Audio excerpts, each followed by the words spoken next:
በክርስቶስ ኢየሱስ በማመን የዘላለም ሕይወትን እንዴት ማግኘት እንደሚችሉ በተለይ የቅዱስ ጳውሎስ መልእክታት ሰፊ ገለጻና ሀተታ እንዳላቸው መግቢያችን ላይ በስፋት አይተናል። እንዲሁ ለማስታወስ ያህል የሮሜ መልእክት ምዕራፍ 1ን ጀምረናል። በሮሜ መልእክት ላይ እንደምታውቁት ብዙ ጭቅጭቆች በተነሱበት ወቅት ነው ቅዱስ ጳውሎስ የሮሜ መልእክትን የጻፈው። በ54 ዓመተ ምህረት የጻፈው መልእክት ነው ቆሮንቶስ ውስጥ ሆኖ። ይህን መልእክት ያደረሰችው ደግሞ የክንክራውስ ቤተክርስቲያን አገልጋይ የነበረችው ማነች ብለናል? ፌቨን ነች። ይህን መልእክት ለሮም ክርስቲያኖች ይዛላቸው የሄደችው። በመሰረታዊ ደረጃ ልናውቅ የሚገባው መልእክቱ የተጻፈበት ምክንያት ምንድን ነው የሚለው ነው። ምክንያተ ጽሕፈቱ ምንድን ነው ብለን ተናግረናል። በአይሁድና በአሕዛብ መካከል ከፍተኛ የእምነት ግጭት ተነስቶ ስለነበረ ነው። መጽሐፍ ቅዱስ በምናጠናበት ጊዜ WH ጥያቄዎችን መርሳት የለብንም ብያለሁ በፊት መግቢያችን ላይ ስናነሳ። ለምን ተጻፈ? ማን ጻፈው? መቼ ተጻፈ? የት ተጻፈ? ለነማ ተጻፈ? በምን አይነት ሁኔታ ውስጥ ሆኖ ጻፈው? የሚሉ ጥያቄዎች ሁል ጊዜ በህሊናችሁ መምጣት አለባቸው። አንድን የመጽሐፍ ቅዱስ አንቀጽ ለመረዳት ወይም ምዕራፉ ምን እንደሚል ለማወቅ እነዚህ ጥያቄዎች ሁል ጊዜ በህሊናችን መምጣት አለባቸው። የሮሜ መልእክት የተጻፈበት ምክንያቱ አሕዛብ ወይም ጣዖት አምላኪ የነበሩ ሰዎች፣ እነሱም የግሪክ ሰዎች፣ የቆሮንቶስ ሰዎች፣ በተለይ በዚህ አውሮፓ ላይ የነበሩ ሰዎች ወደ ክርስትና ነው ቀጥታ የመጡት ከጣዖት አምልኮ። በአንድ ወገን ደግሞ ጂውሾች ነበሩ፣ አይሁዶች በሙሴ ሕግ ሲመሩ የነበሩ፣ የኦሪቱን የመስዋዕት ስርዓት ሲያከናውኑ የነበሩ፣ ግዝረትን በልጅነታቸው የፈጸሙ፣ እነሱ ደግሞ ወደ ክርስትና የመጡ አማኞች አሉ። በእነዚህ መካከል ወደ ክርስትናው በአንድነት ቢመጡ መስማማት አልተፈጠረም በመካከላቸው። ምክንያቱ ምንድን ነው? አይሁድ አሕዛብን ምን ይሏቸዋል? ብትጠመቁም ካልተገረዛችሁ መጽደቅ አትችሉም። በወንጌል ብታምኑም በኦሪት ስርዓት ውስጥ ዛሬም ካላለፋችሁ ወደ እግዚአብሔር መንግሥት መግባት አትችሉም። ጥምቀት ያለ ግዝረት አያጸድቅም። ወንጌል ያለ ኦሪት ወደ እግዚአብሔር መንግሥት አያስገባችሁም። ስለዚህ በክርስቶስ አምነናል ማለታችሁ ብቻ በቂ አይደለም። ክርስቲያን ሆነናል ማለታችሁ ብቻ ለጽድቅ አያበቃችሁም። ስለዚህ እኛ ባለፍንበት በኦሪቱ ስርዓት ውስጥ እናንተም ዛሬ ማለፍ አለባችሁ። ልጆቻችሁን ግረዙ። እኛ በልጅነታችን የዋኖሶችና የርግቦችን መስዋዕት በመገናኛው ድንኳን አባቶቻችን ሰውተዋል፣ እናንተም ሰው። ይህን ካደረጋችሁ በኋላ ነው ክርስቲያንን ብትሉ ለመጽደቅ የምትችሉት እያሉ ያስጨንቋቸው ነበር፣ ቀንበር ይጭኑባቸው ነበር። ግን ይሄ የጽድቅ መንገድ ነበር ለአዲስ ኪዳን? የኦሪቱን ስርዓት ክርስቶስን ላመነ ሰው፣ በክርስቶስ አምኖ ለተጠመቀ ሰው መስዋዕት መሰዋት፣ ግዝረት መፈጸም በአዲስ ኪዳን ተገቢ ነው? አይደለም። ቅዱስ ጳውሎስ እንዲህ አይነት ቀንበር ተጭኖባቸው ለነበሩ ለመጀመሪያው 100 ክፍለ ዘመን አማኞች በሮም ለነበሩ ሰዎች ነው ይሄንን የሮሜ መልእክት የጻፈላቸው። ጽድቅ እንዴት እንደሚገኝ አይሁድ እንደሚሉት ሳይሆን አሕዛብም ደግሞ ከጣዖት አምልኮ ወደ ክርስትና ስለመጡ ብቻ በዚህ እንጸድቃለን ብለው እንዳይመኩ በምን አይነት የክርስትና ሕይወት መመላለስ እንዳለባቸው ቅዱስ ጳውሎስ በስፋት በዚህ በሮሜ መልእክቱ ላይ ጽፏል። ልብ በሉ። ይህን መልእክት ማጥናት የተፈለገበት ዋነኛ ዓላማ ነገረ ድህነት በኦርቶዶክስ አስተምህሮ ወይም ሳልቬሽን ምን እንደሚመስል፣ ምን አይነት አስተምህሮ፣ ምን አይነት ዶክትሪን ኦርቶዶክስ እንዳላት ከዚህ ከሮሜ መልእክት ጋር ትርጓሜዎችን እያየን እንድንሄድ። ምናልባት እያንዳንዱን አረፍተ ነገር እንተርጉም ከተባለ 1-2 ዓመት አይበቃንም። ልናውቃቸው የሚገቡ መሰረታዊ ጽንሰ ሐሳቦች አሉ በነገረ ድህነት ላይ ያተኮሩ። እነሱን ነው እዚህ ክላስ ውስጥ የምናያቸው። በእያንዳንዱ ምዕራፍ ደግሞ አንኳር የሆኑ ትርጉም የሚያስፈልጋቸው ጽንሰ ሐሳቦች አሉ። እነሱን ደግሞ በጽሁፍ እየላኩላችሁ ነው ያለው። ዛሬ ደርሷችኋል ጽሁፍ? ዛሬ ልኬላችኋለሁ። የምዕራፍ 1 ጠቅላላ ሐሳብ ምን እንደሚመስል ዋና ሐሳቦችን እዛ ላይ አስቀምጬላችኋለሁ። ክፍል ውስጥ ስንገባ ግን የምናተኩረው ከነገረ ድህነት ጋር ሊያያዝ የሚችለውን የመጽሐፍ ቅዱስ ሐሳብ ነው። እንደው ለማስታወስ ያህል ባለፈው ሳምንት ምን የሚል ቃል ተምረናል? ሮሜ ምዕራፍ 1 ቁጥር 6 ላይ በእነርሱም መካከል የኢየሱስ ክርስቶስ ልትሆኑ የተጠራችሁ እናንተ ናችሁ የሚል ቃል አለ። በእነርሱ መካከል፣ በአሕዛብ መካከል፣ ጣዖትን በሚያመልኩ ሰዎች መካከል የክርስቶስ ኢየሱስ ልትሆኑ የተጠራችሁ እናንተ ናችሁ ይላል። ይህን መልእክት የሚጽፈው ለማን ነው? ከይሁዲ እምነት ለመጡትም፣ ከአሕዛብ እምነት ወደ ክርስትና ለገቡትም፣ ከሁለቱም ጎራ ለመጡ አዲስ ክርስቲያኖች ይህንን መልእክት ጽፎላቸዋል። በእነርሱ መካከል የሚለው ለማን ነው? ለአይሁዶቹ። ከአይሁድ መካከል ለክርስቶስ ኢየሱስ ልትሆኑ ተጠርታችኋል። ከአይሁድ ተለይታችሁ ክርስቲያን የሆናችሁ። ምክንያቱም ብዙ አሉ ወደ ክርስትና ያልመጡ ጂውሾች። ለአሕዛብም ከእነሱ መካከል ተለይታችሁ የክርስቶስ ኢየሱስ ልትሆኑ ተጠርታችኋል ይላቸዋል። እስካሁን ጣዖት የሚያመልኩ ብዙ ዘመዶች ስላሏቸው ይሄንን አስተውሉ ነው። ከይሁዲ እምነት የመጣችሁትም ከአሕዛብ እምነት የመጣችሁትም የተጠራችሁት የማን ልትሆኑ ነው የሚላቸው? የክርስቶስ ኢየሱስ ልትሆኑ ነው። የሚጠራ ማን ነው? እስቲ መልሱልኝ። ሰዎችን በተለያየ መንገድ በክርስቶስ አምነው ጽድቅን እንዲያገኙ የሚጠራ ማን ነው? የሚጠራ የእግዚአብሔር መንፈስ ነው። የእግዚአብሔር መንፈስ ሰዎችን ጽድቅን ያገኙ ዘንድ ከጨለማ ወደሚደነቅ ብርሃን ይጠራቸዋል።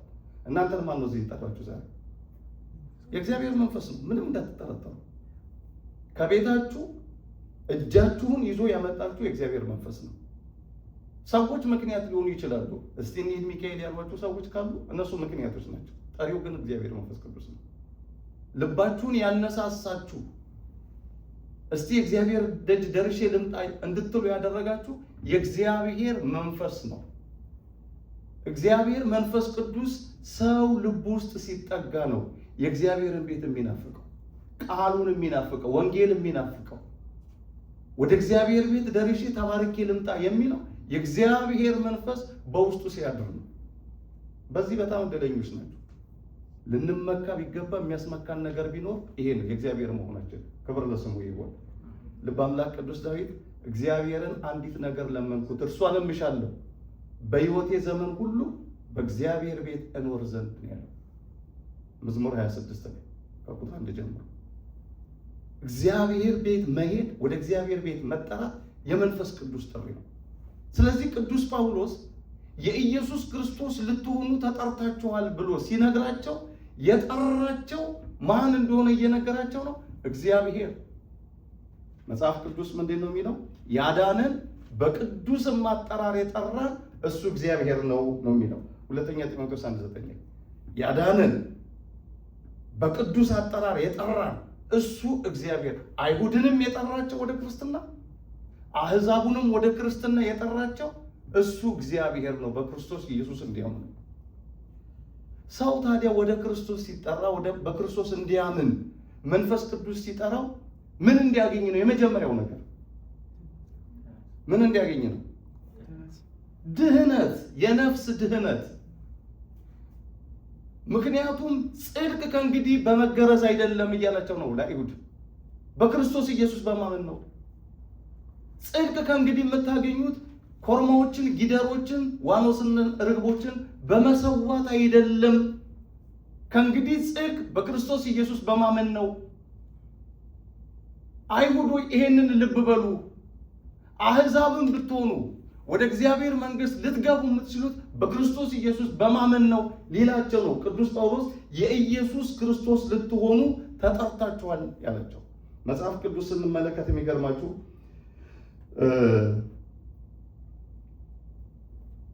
አንደኛ ዮሐንስ መልእክት 5:12 ላይ ልጁ ያለው ሕይወት አለው፣ የእግዚአብሔር ልጅ የሌለው ግን ሕይወት የለውም ይላል። አንደኛ ዮሐንስ 5:12 ላይ ልጁ ያለው፣ ልጁ የተባለው ማን ነው? ልጁ ማን ነው? ወልድ ክርስቶስ፣ የእግዚአብሔር ልጅ ኢየሱስ ክርስቶስ። ኢየሱስ ክርስቶስ ያለው ምን ማለት ነው? በእርሱ የሚያምን በልቡ ላይ የዘላለም አምላክ ጌታዬ ንጉሴ ብሎ የሾመ ወልድ ያለው እርሱ ሕይወት አለው። መስዋዕት የሰው አይደለም። አሁን ሕይወት የሚኖረው የተገረዘ ያልተገረዘ አይደለም። አይሁድ የሆነ አሕዛብ የሆነ አይደለም። አሁን ሕይወት የሚገኘው በአዲሱ የጽድቅ መንገድ በክርስቶስ ኢየሱስ በማመን ነው። ይህንን እወቁ ነው የሚላቸው ቅዱስ ጳውሎስ። ወልድ ያለው ሕይወት አለው። ብዙ ጊዜ እየደጋገመን የምንነጋገረው አንድ ጥቅስ አለን። ሮሜ ምዕራፍ 8 ቁጥር 1 ላይ በክርስቶስ ኢየሱስ ላሉ ምን የሚላል?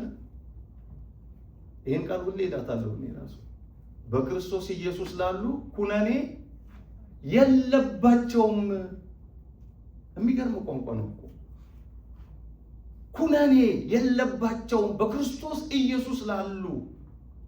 ክርስቶስ አምላኬ ነው ተሰቅሎ አድኖኛል ለሚሉ፣ በክርስቶስ በማመኔ የዘላለም ሕይወትን አገኛለሁ የሚሉ፣ ኢየሱስ ክርስቶስ ከሦስቱ አካላት አንዱ አካል ዓለምን ሊያድን ከሰማያት ወርዶ በመስቀል ላይ ተሰቅሎ በእርሱ ሞት ጽድቅን ሰጥቶኛል፣ የኔን እርግማን እሱ ወስዶ የእሱን ጽድቅ ለእኔ ሰጥቶኛል የሚሉ እነሱ ኩነኔ የለባቸውም። ኦሪትን መጠበቅ አለመጠበቅ አይደለም አሁን ጽድቁ። በኦሪት ስርዓት ማለፍና አለማለፍ አይደለም ጽድቁ። አይሁድ አሕዛብን አታስጨንቋቸው ነው የጳውሎስ መልእክቱ። እኛ ባለፍንበት በኦሪት ካላለፋችሁ ብላችሁ ግድ አትበሏቸው። አሁን ሌላ የጽድቅ መንገድ እግዚአብሔር ሰጥቶናል። እግዚአብሔር በደሙ በልጁ ደም የመረቀልን የአዲስ ኪዳን የጽድቅ መንገድ ተከፍቶልናል። እርሱም በክርስቶስ ኢየሱስ በማመን የሚገኝ የዘላለም ሕይወት ነው። ለዚህ ነው በቃ በክርስቶስ ኢየሱስ ላሉ አሁን ኩነኔ የለባቸው። ወልድ ያለው ሕይወት አለው፣ ወልድ የሌለው ሕይወት የለውም የተባለው በዚህ ምክንያት።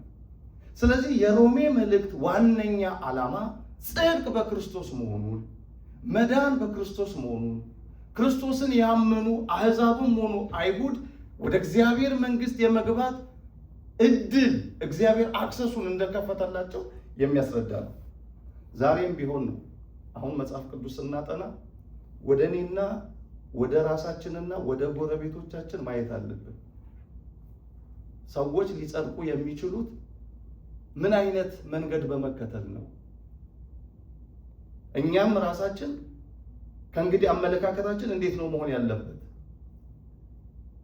ሰዎችንስ እንዲጸድቁ ከኛ የሚጠበቀው ምንድን ነው የሚለውን በጣም ቆመ ብለን ማሰብ አለብን። ኮርስ የሚሰጠው ወገኖቼ በቤተ ክርስቲያን ውስጥ መጽሐፍ ቅዱስ ጥናት የሚሰጠው እንደ ፊዚክስ እና ኬሚስትሪ እውቀት ይዘን እንድንሄድ አይደለም፣ የሰማነውን በሕይወት እንድንተረጉመው ነው። ዛሬ ክርስቶስን ያላወቁ ብዙ ሰዎች አሉ። በክርስቶስ ልባቸው ማረፍ የሚገባቸው ብዙ ነፍሳት አሉ። ስለ ክርስቶስ ማወቅና ክርስቶስን ማወቅ በጣም ይለያያል። ታውቃላችሁ ይሄን? አህመድ ዲዳት ስለ ክርስቶስ ያውቃል፣ ግን ክርስቶስን አያውቀውም። ዶክተር ዛኪር ስለ ክርስቶስ ያውቃል፣ ክርስቶስን ግን አያውቀውም። በዓለም ላይ ብዙ ፈላስፎች፣ ብዙ የእምነት እንደው ጭቅጭቅ የሚያነሱ ሰዎች፣ ተከራካሪዎች ተነስተዋል። ስለ ክርስቶስ እኛ ኦርቶዶክሳውያን ወይም እኛ አሁን ተከታዮች ነን የምንለው ከምናውቀው በላይ ጥቅስ እየጠቀሱ ይናገራሉ ስለ ክርስቶስ። ክርስቶስን ግን የልባቸው ንጉሥ አላደረጉትም። ክርስቶስ የሕይወት ጌታ አዳኝ መሆኑን፣ ጽድቅና ሕይወት በእርሱ ደም በኩል መሆኑን ያልተቀበሉ ያላመኑ ሰዎች አሉ። ለነዚህ ሁሉ ዕዳ አለብን።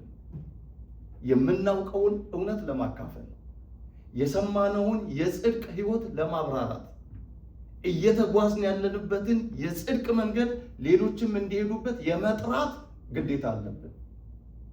አሁን ዛሬ የምንመለከተው ከዚህ ጀምሮ ነው። ስለ ክርስቶስ ካወቅን ከተረዳን በኋላ ምንድነው ማድረግ ያለብን የሚለውን ዛሬ ንባባችንን የምናደርገው ልክ ከቁጥር 14 ጀምሮ ያለው ነው። እስካሁን ያነሳሁት እንደው ለማስታወስ ያህል ባለፈው ሳምንታት የተመለከትነው ነው። ዛሬ ልክ ከቁጥር 14 ጀምሮ ያለውን እናነባለን። ሮሜ ምዕራፍ 1 ቁጥር 14 ላይ ግሪኮች ለሆኑትና ላልሆኑት ለጥበበኞችና ለማያስተውሉ ዕዳ አለብኝ። ንባቡን እንጨርሰው። በሮም ለምትኖሩ ለእናንተም ወንጌልን ለመስበክ የምጓጓው ለዚህ ነው። በወንጌል አላፍርም፣ ምክንያቱም ለሚያምን ሁሉ ለድህነት የሚሆን የእግዚአብሔር ኃይል ነው። ይህም በመጀመሪያ ለአይሁድ ቀጥሎም ለአሕዛብ ነው። በወንጌል የእግዚአብሔር ጽድቅ ተገልጧልና፣ ጽድቁም ከመጀመሪያ እስከ መጨረሻ በእምነት የሆነ ነው። ጻድቅ በእምነት ይኖራል ተብሎ እንደተጻፈው። እስቲ አንዴ መልሽ ወጣው ቁጥር 14 ላይ ግሪኮች ለሆኑትና ላልሆኑት ለአሕዛብ ማለት ነው፣ ለጥበበኞችና ለማያስተውሉ ዕዳ አለብኝ። እንግዲህ ቅዱስ ጳውሎስ ዕዳ የሚለው ክርስቶስን መስበክ ነው። ከጣዖት አምልኮ ለመጡ ሰዎች፣ አሁንም በጣዖት አምልኮ ውስጥ ላሉ ሰዎች፣ ጥበበኞች ነን ለሚሉ፣ በፍልስፍና እነ ፕላቶን እነ ሶቅራጦስን ለሚከተሉ፣ እነ ኒቼን ለሚከተሉ ለነሱ ሁሉ ወንጌልን የመስበክ ግዴታ አለብኝ፣ ዕዳ አለብኝ። እንግዲህ የሚገርማችሁ ቅዱስ ጳውሎስ ሮም መጥቶ አያውቅም ነበር እኮ፣ ግን ዝናቸውን ሰማ። ከጂውሽ እምነት የመጡ ሰዎች፣ ከአሕዛብ እምነት የመጡ ሰዎች ጴጥሮስ ነው የሰበካቸው፣ ጴጥሮስ ነው ያጠመቃቸው። በእነሱ መካከል ግን ሰላም ስለጠፋ፣ በተለይም አይሁድ አሕዛብን ይጫኑ ስለነበር እነሱን ለማየት ሁሉ ይጓጓ ነበር ቅዱስ ጳውሎስ። ወደ እነሱ መጥቶ ወንጌልን የመስበክ ፍላጎት እንደነበረው ይነግራቸዋል። በተለይም ደግሞ እዛ አካባቢ ሮም ያሉ አሕዛብን የማጥመቅ ክርስቶስን የመድረስ ፍላጎት እንደነበር ይገልጥላቸው ነበር። ከዚህ ምንድን ነው የምትረዱት? አሁን ጳውሎስ ዕዳ አለብኝ ስላለ እንደ ታሪክ እንድናልፈው አይደለም። ጳውሎስ እኮ እንዲህ ብሎ ነበር ብለን ተርከን አንብበን እንድንሄዱ አይደለም። ምንድን ነው ከዚህ ለእኔ የምማረው? ወኩሎ ዘተጽሒፈ ለተግሣጸ ዚአነ ተጽሒፈ ከመ በትዕግሥትነ ወበተወኩሎ መጻሕፍት ንርከብ ተስፋነ። ቅዱስ ጳውሎስ በመጽሐፍ የተጻፈው ሁሉ እኛ ልንመከርበት፣ ልንገሰጽበት፣ ለትምህርታችን ተጽፎልናል። ይሄ የተጻፈው ለአንቺ፣ ለአንተ፣ ለእኔ፣ ለሁላችን። ዕዳ አለብኝ የሚለውን አስምሩበት። ሁላችን ዕዳ አለብን። ዛሬ ወንጌል የሰማን ሰዎች ክርስቶስን ላላወቁ፣ በሱስ ውስጥ ለተያዙ፣ በአልኮል፣ በድራግ፣ በብዙ የኃጢአት ነውር ውስጥ ላሉ በዚህ ከተማ ቢያንስ እንደው በከተማችን በዙሪያችን ላሉ ሰዎች ዕዳ አለብን። የጎረቤቶቻችን፣ የጓደኞቻችን፣ የዘመዶቻችን ዕዳ አለብን። ሰዎችን ከኃጢአት ወደ ጽድቅ፣ ከጨለማ ወደ ብርሃን ለማምጣት፣ እግዚአብሔርን ካለማወቅ ወደ ማወቅ፣ ክርስቶስን ካለመረዳት ወደ መረዳት እንዲመጡ የማድረግ ዕዳ አለብን። አለበለዛስ ባናደርግስ ምን እንሆናለን? መጽሐፍ ቅዱስ እንዲህ ይለናል፣ እኔ ኃጢአተኛውን በእርግጥ ትሞታለህ ባልኩ ጊዜ አንተም ባታስጠነቅቀው፣ ነፍሱንም እንድትድን ከክፉ መንገድ ይመለስ ዘንድ ለኃጢአተኛው አስጠንቅቀ ባትነግረው፣ ያ ኃጢአተኛ በኃጢአቱ ይሞታል፣ ደሙን ግን ከእጅህ እፈልጋለሁ ይላል። ትንቢተ ሕዝቅኤል ምዕራፍ 3 ቁጥር 18 ላይ ሕዝቅኤል ምዕራፍ 3 ቁጥር 18 ላይ ኃጢአተኛው ኃጢአት ሲሰራ በኃጢአቱ እንደሚሞት እኔ አስጠንቅቄው በመጽሐፍት በመምህራን ነግሬው፣ ያ ኃጢአተኛ መምህራኑን ሳይሰማ መጽሐፍቱን ሳያነብ ይቀርና አንተ ሄደህ ባትነግረው መጽሐፍቱን ባታሳውቀው፣ እንዲህ አይነት ትምህርት አለ ብለህ ባትነግረው ያ ኃጢአተኛ በኃጢአቱ ቢሞት ደሙን ከእጅህ እፈልጋለሁ፣ ዕዳ አለብኝ።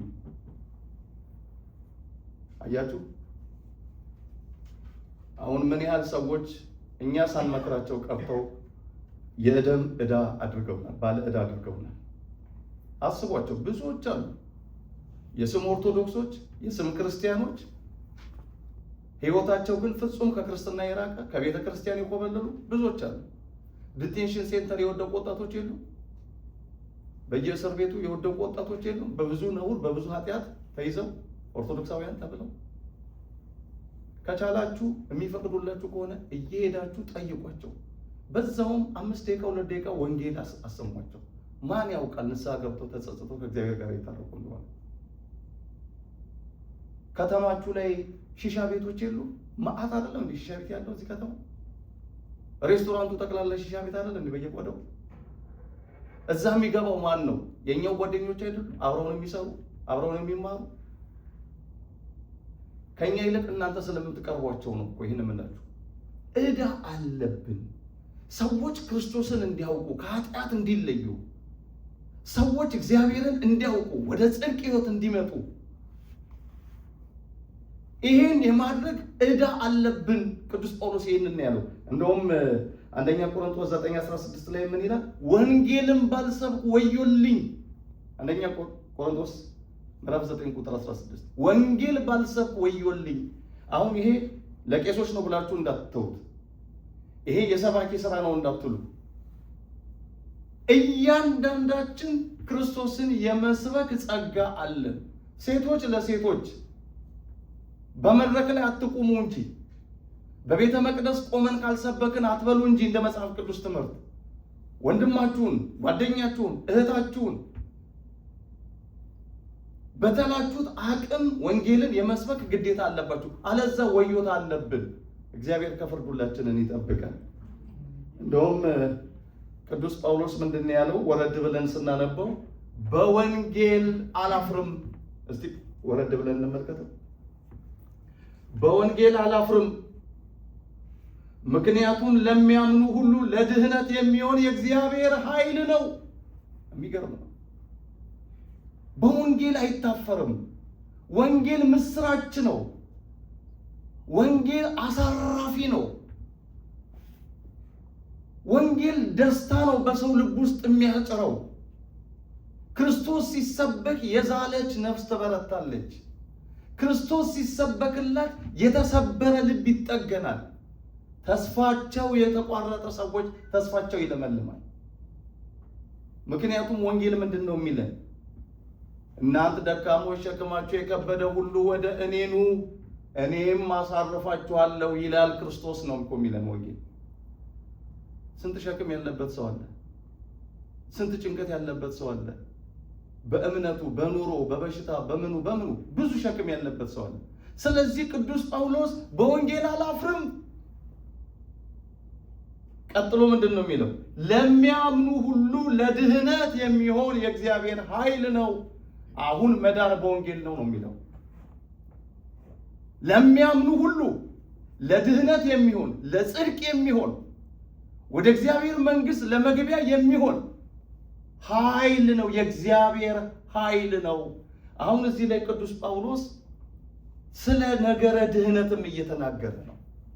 ድህነት በምንድን ነው? መሰረታዊ ትምህርታችንን እንዳትለቁ። ስለ ነገረ ድህነት ነው እየተማማርን ያለ ነው። ሰው የሚጸድቀው፣ ሰው የእግዚአብሔር መንግሥት የሚወርሰው፣ ሰው ከቅዱሳን ህብረት ሊደመር የሚችለው በምንድን ነው እያለን ነው? በወንጌል። ወንጌል ደግሞ ስለ ልጁ ስለ ኢየሱስ ክርስቶስ ነው ብሎ መጀመሪያ ላይ ነግሮናል ቅዱስ ጳውሎስ። ታስታውሳላችሁ? ሮሜ ምዕራፍ 1 ከቁጥር 1 ላይ ስንመለከት ወንጌል ስለ ልጁ ስለ ኢየሱስ ክርስቶስ ነው፣ ስለ ሌላ አይደለም። ወንጌል ስለ ክርስቶስ ነው። በነገራችን ላይ ስብከት ሁሉ ወንጌል አይደለም። ወንጌል ሁሉ ግን ስብከት ነው። መድረክ ላይ የተሰበከው ሁሉ ወንጌል አይደለም። ምክንያቱስ ወንጌል ስለማን ነው? ስለ ልጁ ስለ ኢየሱስ ክርስቶስ ነው። የክርስቶስን አዳኝነት፣ የክርስቶስን ሕይወት ሰጭነት፣ የክርስቶስን ቤዛነት በመስቀል ላይ በተደረገልን ቤዛነት ይህንን በእምነት በመቀበል የምናገኘውን ጽድቅ የምናውጅበት የእግዚአብሔር ኃይል ነው ወንጌል። ቀጥሎ ቅዱስ ጳውሎስ ምንድን ነው የሚለው? ይህ በመጀመሪያ ለአይሁድ ቀጥሎም ለአሕዛብ ነው። አያችሁ ለእነማ እየሰበከ እንደሆነ። ለአይሁድ ከኦሪት ለመጡት በሙሴ ሕግ ሲመላለሱ ለነበሩት የነቢያትን ትንቢት እያነበቡና እየሰሙ ለኖሩት ላደጉት ለነሱ ነው ወንጌሉ። ኢሳይያስ የተናገረለት መጥቷል የሚል ነው ምስራች ነው ወንጌሉ። የኢሳይያስን መጽሐፍ ያነባሉ ይቀበሉታል አይሁድ። ናሁ ድንግል ትጸንስ ወትወልድ ወልደ ወትሰምይዮ ስሞ አማኑኤል ዘበትርጓሜው እግዚአብሔር ምስሌነ። እነሆ ድንግል ትጸንሳለች፣ ወንድ ልጅ ትወልዳለች፣ ስሙንም አማኑኤል ብላ ትጠራዋለች። ኢሳይያስ 7:14 ላይ ይሄ ትንቢት ይጠብቁ ነበር። ይሄ የተነገረው አማኑኤል የተባለው ማን እንደሆነ ማቴዎስ ደግሞ ጻፈላቸው። ማቴዎስ 2:14 ላይ አማኑኤል ማለት እግዚአብሔር ከኛ ጋር ማለት ነው ብሎ የኢሳይያስን ጥቅስ ድንግል በድንግልና ጸንሳለች፣ ወንድ ልጅ ትወልዳለች፣ ስሙን አማኑኤል ትሏለች የተባለው በክርስቶስ ተፈጽሟል እያለ ማቴዎስ ደግሞ ይነግራቸዋል። ስለዚህ ወንጌል መጀመሪያ ለአይሁድ ነው፣ ትንቢት ሲነገርላቸው ለነበሩ ከመካከላቸው ነቢያት ተነስተው ስለ ክርስቶስ ይናገሩ ለነበሩ ወንጌል ለአይሁድ ነው። ኢሳይያስ ደረቅ ሐዲስ ይባላል። በቤተ ክርስቲያናችን ትምህርት ደረቅ ሐዲስ ይባላል። የብሉይ ኪዳን መጽሐፍ ቢሆንም የሚናገረው አዲስ ኪዳን ነገር ነው። ሕፃን ተወለደልን ይላል ኢሳይያስ 9:6 ላይ ወንድ ልጅም ተሰጠን፣ አለቅነትም በጫንቃው ላይ ነው፣ ስሙም ይላል ድንቅ መካር፣ ኃያል አምላክ፣ የሰላም አለቃ፣ የዘላለም አባት ተብሎ ይጠራል። ይሄ የሰላም አለቃ፣ ይሄ የዘላለም አባት፣ ድንቅ መካር የሚባለው ኢየሱስ ክርስቶስ ነው።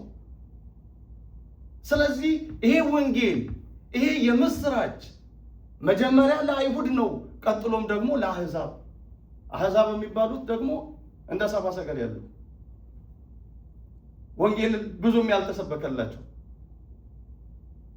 ግን ተአምራትን አይተው እግዚአብሔር በተለያየ ጥሪ ወደ ክርስቶስ ያመጣቸው አሕዛብ ደግሞ አሉ።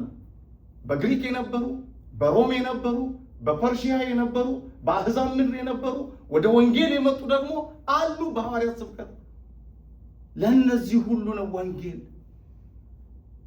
የሚገርማችሁ ኮከብን ተመልክተው የመጡት የሩቅ ምስራቅ ሀገር ሰዎች መነሻቸው ፋርስ ነች ይላል የቤተ ክርስቲያናችን መጽሐፍ። እቺ ፋርስ የዛሬዋ ኢራን ነች። እኔ አሁን ያለውን የከረንት አፌር ስመለከት እግዚአብሔር ሰዎቹን ወደ ጥንቱ ቦታ ሊመልሳቸው ነው እንዲያልኩ ነበር። ኢራን በ1980 በፈረንጆቹ የዛኔ ነው ኢስላማዊ ኃይል መጥቶ የተቆጣጠራት። እስላሞች ብሔራዊ ሃይማኖት እስልምና ነው ብለው በኢራን ላይ እነ አያቶላ የሚባሉት ያወጁት በ1980 ነው። ከሳቸው በፊት ሌላ የእስላም መሪ ነበር። እሱ ካለፈ በኋላ አሁን ያለው መሪ ነው የመጣው። ሰብአ ሰገል ከዛ ሀገር ነበር የመጡት። ከኢትዮጵያም ደግሞ የተነሱ አሉ። እነዚህ ክርስቶስን ካዩ በኋላ ጌታ መሆኑን እነ ኢሳይያስ ትንቢት የተናገሩለት አምላክ መሆኑን ካዩ በኋላ ይህንን የምስራች ይዘው ወደ አሕዛብ ምድር ሄደው ነበር። የተወለደውን ሕፃን አገኘ ነው፣ በኮከብ ተመርተን ሄደን ሰገድንለት፣ እናቱንም አየናት፣ ወርቅ፣ ዕጣን፣ ከርቤ ስጦታ ሰጠነው ብለው በፐርሺያ ምድር በዛ በኢራን ምድር ለአሕዛብ ሁሉ ይህን የምስራች ተናግረው ነበር። የመጀመሪያዎቹ የወንጌል ሰባኪዎች ሰብአ ሰገል ናቸው። ከነሱ በፊት ማን ሰበከ? ስለ ክርስቶስ ሲወለድ ያገኙት እነሱ ናቸው።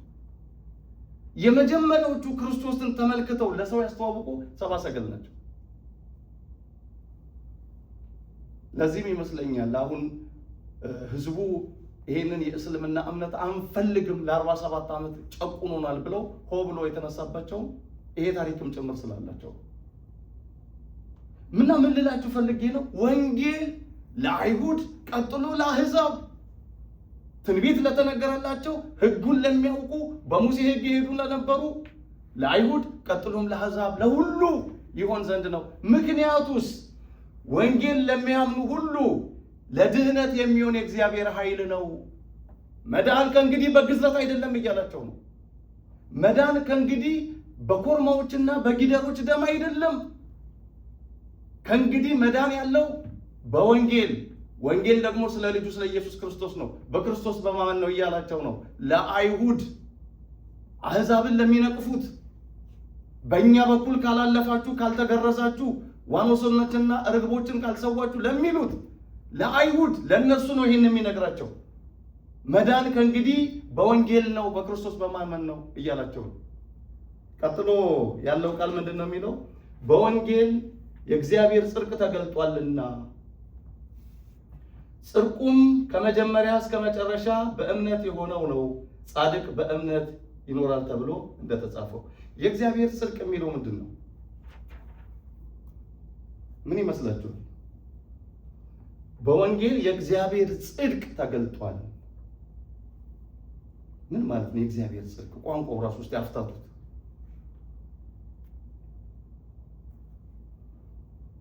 ይሄንን ቃል ለመረዳት እዛው ሮሜ ላይ ሄደን አንድ ጥቅስ እንመለከታለን።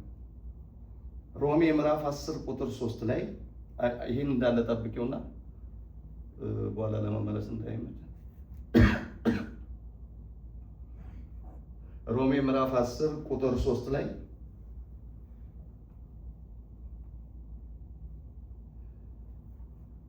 የእግዚአብሔርን ጽድቅ ነው የሚለው። ከእግዚአብሔር የሚመጣውን ጽድቅ ስላላወቁ የራሳቸውን ጽድቅ ለመመስረት ስለፈለጉ ለእግዚአብሔር ጽድቅ አልተገዙም። ለሚያምን ሁሉ ጽድቅ ይሆን ዘንድ ክርስቶስ የሕግ ፍጻሜ ነውና። በሌላ የመጽሐፍ ቅዱስ ክፍል ላይ ተመሳሳይ ቋንቋ አለ። የእግዚአብሔር ጽድቅ ሳያውቁ የራሳቸውን ጽድቅ ሊያቆሙ ሲፈልጉ ለእግዚአብሔር ጽድቅ አልተገዙም። የሚያምን ሁሉ ይጸድቅ ዘንድ ክርስቶስ የሕግ ፍጻሜ ነው።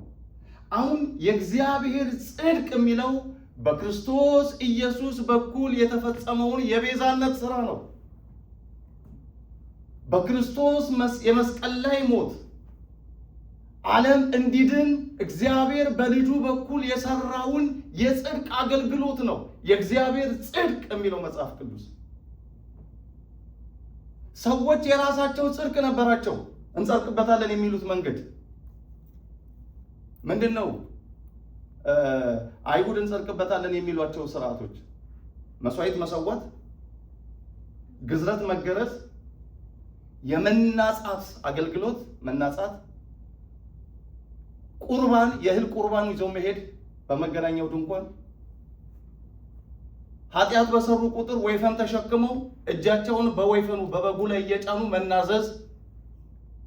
ወይፈኑ ይታረዳል፣ ደሙን በግንባራቸው ይቀባሉ፣ ከኃጢአት ይነጻሉ። ስጋው ከከተማ ውጭ ወጥቶ እንዲቃጠል ይደረጋል። እነዚህ ሁሉ የሰዎች የጽድቅ ስራዎች ነበሩ። አሁን እግዚአብሔር ሰዎች በዚህ ጽድቃቸው መዳን ስላልቻሉ የራሱን የጽድቅ መንገድ እግዚአብሔር ለሰዎች ገለጠ። እሱ ምንድን ነው? የእግዚአብሔር የጽድቅ መንገድ በልጁ በክርስቶስ ኢየሱስ የመስቀል ላይ ሞት ሰዎች እንዲያምኑ። በጋችሁ እሱ ነው፣ መስዋዕታችሁ እሱ ነው። ከእንግዲህ እናንተ በምታርዱት በግ አይደለም የምትጸድቁት፣ መስቀል ላይ በታረደላችሁ በልጄ ደም ነው የምትጸድቁት። ይሄ ነው የእግዚአብሔር ጽድቅ የተባለው። የሰዎች ጽድቅማ የመርገም ጨርቅ ሆኖ ነበር። ታስታውሳላችሁ አይደል? ኢሳይያስ ምን እንዳለ? ሁላችን እንደ ርኩስ ሰው ሆን፣ ጽድቃችንም እንደ መርገም ጨርቅ ተቆጠረብን። አይገርምም? ጽድቃችን ያለው እንደ መርገም ጨርቅ ተቆጠረብን። ኃጢአታችን አላለም፣ በደላችን አላለም። ጽድቅ ያልነው ነገር እንኳን ጾማችን፣ ጸሎታችን፣ መስዋዕታችን፣ የእህል ቁርባናችን፣ የመናጻት አገልግሎታችን፣ ሁሉ ነገራችን የመርገም ጨርቅ ሆነብን በእግዚአብሔር ፊት። ኢሳይያስ 64 ቁጥር 6 ላይ ኢሳይያስ 64 6 ለምንድን ነው የመርገም ጨርቅ የሆነባቸው ጽድቃቸው? የውርስ ኃጢአት ነበረባቸው። ፐርሰናል ሲን አለ፣ እንደገና ኦሪጂናል ሲን አለ። በአዳምና በሔዋን ምክንያት የመጣባቸው መርገም አለ። እንደገና በግላቸው የሚሰሩት ፐርሰናል ኃጢአት አለ። ይሄ ሁሉ ተደማምሮ ጽድቃቸውን የመርገም ጨርቅ አደረገባቸው።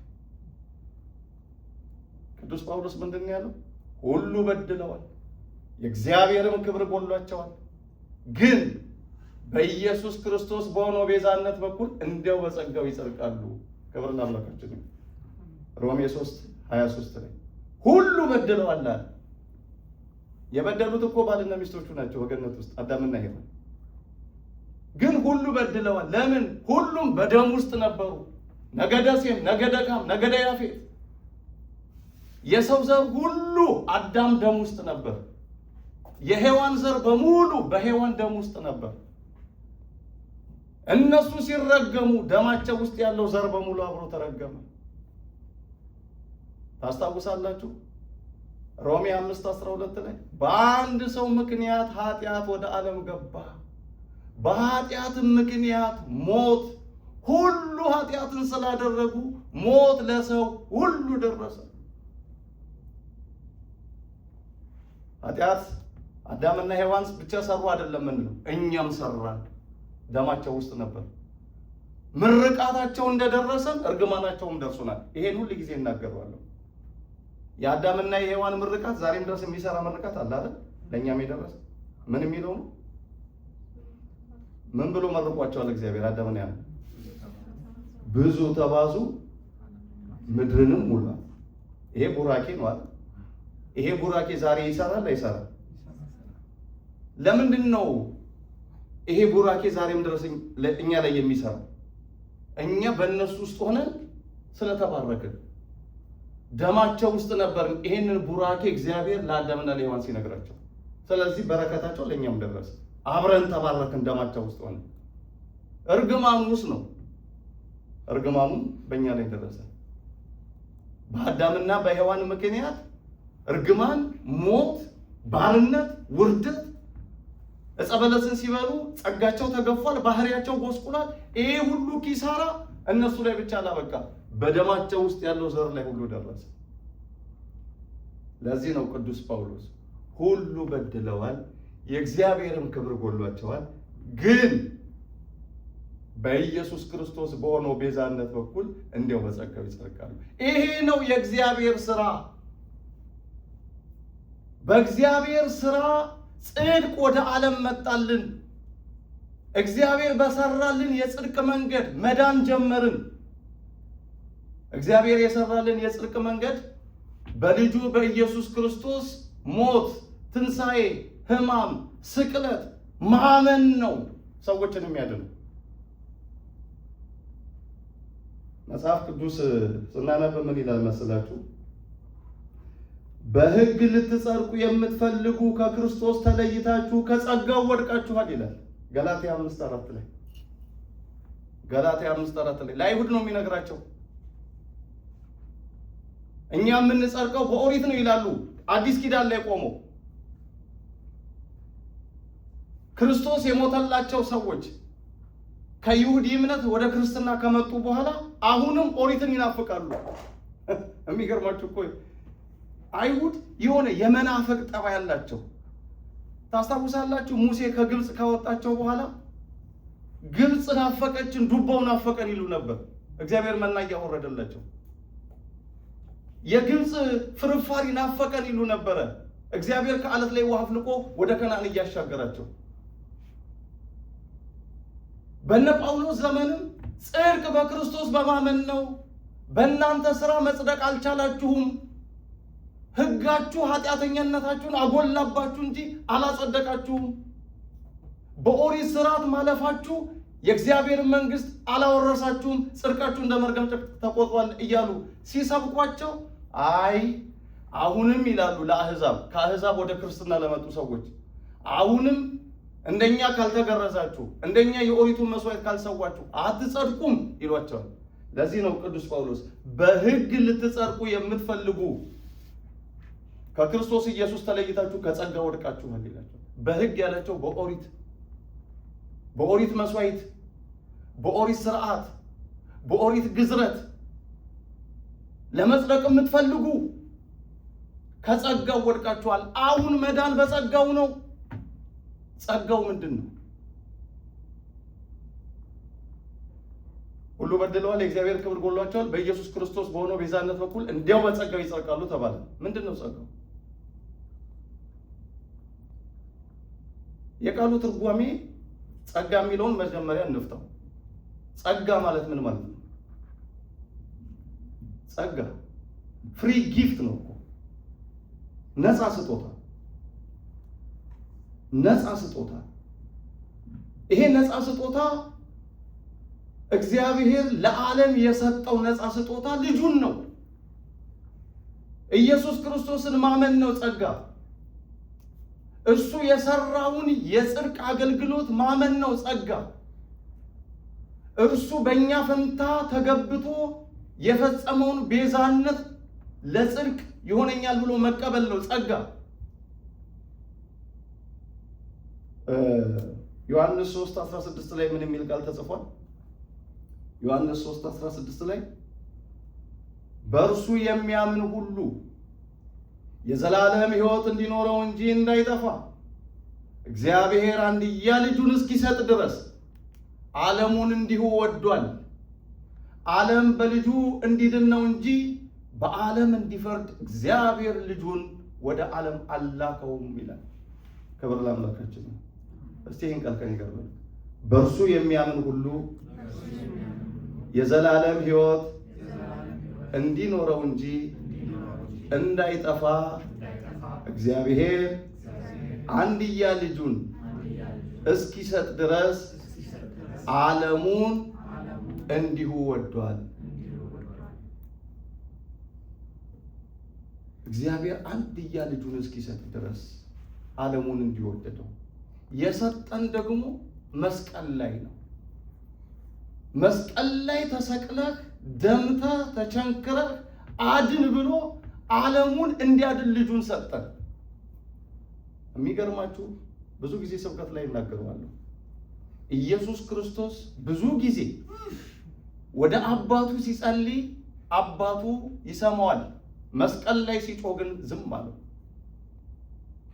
አምላኬ አምላኬ ለምን ተውከኝ ሲል ዝም ነው ያለው፣ መልስ አልሰጠውም። ሌላ ጊዜ እኮ ሲጸልይ አባቴ ስለሰማኸኝ አመሰግናለሁ ይላል። አልዓዛር መቃብር ላይ ሄዶ አልዓዛርን ከመቃብር ሊያነሳው ሲፈልግ አይኖቹን ወደ ሰማይ አቀና ይላል ክርስቶስ። አባቶ እንደምትሰማኝ ያውቃለሁ፣ ይሄ ብላቴና ሕያው ይሆን ዘንድ እለምንሃለሁ አለ። ስለሰማኸኝም አመሰግናለሁ አለ ወዲያው። ከዛም አልዓዛር ና ከመቃብሩ ውጣ አለ። አልዓዛር ከመቃብሩ ወጣ። ስለሰማኸኝ አመሰግናለሁ። 5 እንጀራና 2 ዓሣ ይዞ አይኖቹን ወደ ሰማይ አቀና። አባት ሆይ ስለምትሰማኝ አመሰግናለሁ፣ ይሄንን ህብስትና ዓሣ ባርከው አለ። ስለሰማኸኝ አመሰግናለሁ አለ። 5000 ሰዎችን መገበ። መስቀል ላይ ግን አምላኬ አምላኬ ለምን ተውከኝ ሲል ዝም ነው ያለው። አባቱ አልመለሰለትም። ለምን? ቢቻል እቺ ጽዋ ከኔ ትለፍ እያለ ሲጣራ አሁንም አባቱ ዝም፣ መልስ አልሰጠው። ለምንድን ነው የጨከነበት? ለምንድን ነው አባቱ ዝም ያለው? ምክንያቱም እኛን መልስ አድርጎ ሊሰጠው ስለፈለገ ነው። እኛ የክርስቶስ የጩኸቱ ውጤቶች ነን። እኛ የክርስቶስ የደሙ ፍሬዎች ነን። ክርስቶስ በመስቀል ላይ ሞቶ ያገኘው ትርፍ ክርስትና የሚባለውን እምነት ነው። ክርስቶስ በመስቀል ላይ ባይሞት፣ የክርስቶስ ደም መስቀል ላይ ባይፈስ ክርስትና የሚባል ነገር የለም ነበር። አምላኬ አምላኬ ለምን ተውከኝ ሲል ወዲያውኑ አባቱ መልስ ቢሰጥና ከመስቀል ቢያወርደው ክርስትና የሚባል ነገር የለም። ክርስትና በክርስቶስ ሞትና ትንሣኤ ማመን ነው። ክርስትና ክርስቶስ በመስቀል ላይ ባፈሰሰው ደም ጽድቅ እንዳለ መቀበል ነው። በአንድ መስዋዕት ለዘላለም ዓለም እንዲድን ልጁን እግዚአብሔር ለመስቀል ሞት አሳልፎ ሰጥቶታል። ለዚህም ነው እግዚአብሔር ዓለም በልጁ እንዲድን እንጂ በዓለም እንዲፈርድ እግዚአብሔር ልጁን ወደ ዓለም አልላከውም የተባለው። ይሄ ነው የእግዚአብሔር ሥራ ልላችሁ ፈልጌ ነው። ወደ ጥቅሳችን እንመለስ። የእግዚአብሔር ሥራ ለጽድቃችን የተቀመጠልን ለመዳኛችን የተቀመጠልን የእግዚአብሔር ሥራ ተብሎ የተገለጠው በክርስቶስ ኢየሱስ ማመን ነው። ልብ በሉ። በወንጌል አላፍርም፣ ምክንያቱም ለሚያምኑ ሁሉ ለድህነት የሚሆን የእግዚአብሔር ኃይል ነው ወንጌል። ይህም በመጀመሪያ ለአይሁድ ቀጥሎም ለአሕዛብ ነው። በወንጌል የእግዚአብሔር ጽድቅ ተገልጧልና። በወንጌል የእግዚአብሔር ጽድቅ ተገልጧል። የእግዚአብሔር ጽድቅ የተባለው ምንድን ነው? በክርስቶስ ኢየሱስ የማዳን ሥራ ማመን። የክርስቶስ የመስቀል ላይ ሞት የእግዚአብሔር ጽድቅ፣ እግዚአብሔር ልጁን ወደ ዓለም የላከበትና ክርስቶስ ሞቶ ዓለምን ያዳነበት መንገድ እሱ ነው የእግዚአብሔር ጽድቅ። የሰዎች ጽድቅማ መስዋዕት መሰዋት ነው። የሰዎች ጽድቅማ ግዝረት መገረዝ ነው። የሰዎች ጽድቅማ በኦሪት ሥርዓት ውስጥ ማለፍ ነው። ያኛው ጽድቅ አላመጣም። አብርሃምን ይዞት ሲኦል ነው የወረደው። ሙሴን ይዞት ሲኦል ነው የወረደው። አሮንን እነ ይሁዳን ሌሎችንም ይዞ ሲኦል ነው የወረደው። የእግዚአብሔር ጽድቅ እግዚአብሔር የሰራልን ጽድቅ በልጁ ሞት፣ በልጁ ስቅለት፣ በልጁ ደም ዳኑ ብሎ የሰጠን ጽድቅ ግን ከመጀመሪያ እስከ መጨረሻ በእምነት የሆነው ነው። ጻድቅ በእምነት ይኖራል ተብሎ እንደተጻፈ። ይሄ ቃል የሚገርማችሁ ቅዱስ ጳውሎስ እየደጋገመ ይጽፏል። ጻድቅ በእምነት ይኖራል የሚለው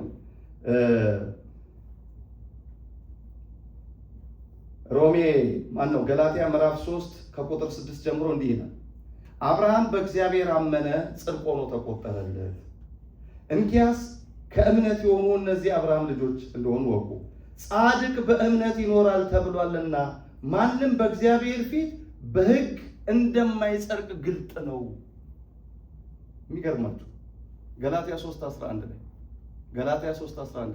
ጻድቅ በእምነት ይኖራል፣ ማንም በእግዚአብሔር ፊት በሕግ እንደማይጸድቅ ግልጥ ነው። ምን ማለት ነው? በሕግ ሰው አይጸድቅም ማለት